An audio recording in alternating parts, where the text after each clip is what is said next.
Clips often circulate online showing famous television cartoons depicting major global events decades before they actually even happen.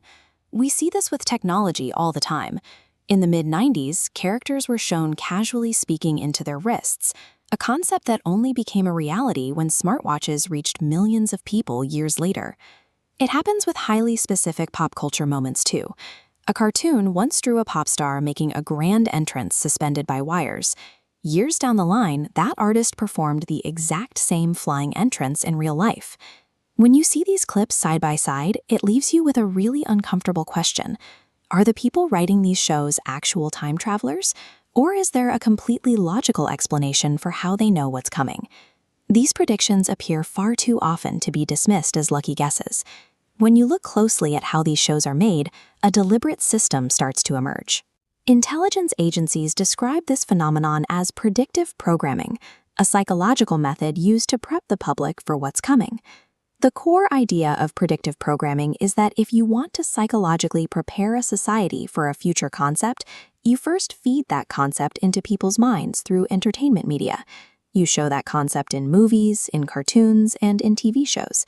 When people see that concept repeatedly in the form of fiction, that idea slowly begins to normalize in their subconscious mind. Then, whenever that fictional thing becomes true in the real world, people are not suddenly shocked because their subconscious has already absorbed the shock. Exposing the public to these wild concepts in fiction first is a deliberate strategy. By the time the event actually happens in the real world, your subconscious mind has already absorbed the impact. We have to look at how entertainment is actually made. Intelligence agencies and military departments have a documented history of shaping the media we consume. The Department of Defense operates a branch called the Entertainment Liaison Office. Since the early 20th century, they have reviewed the scripts of over 800 major films, from Transformers to Iron Man, often requiring changes before production can begin. This influence extends directly into television. The CIA established its own entertainment office in 1996 and has since provided direct backing and script guidance to over 1,100 different TV shows. These agencies don't just review scripts for accuracy, they host threat scenario workshops.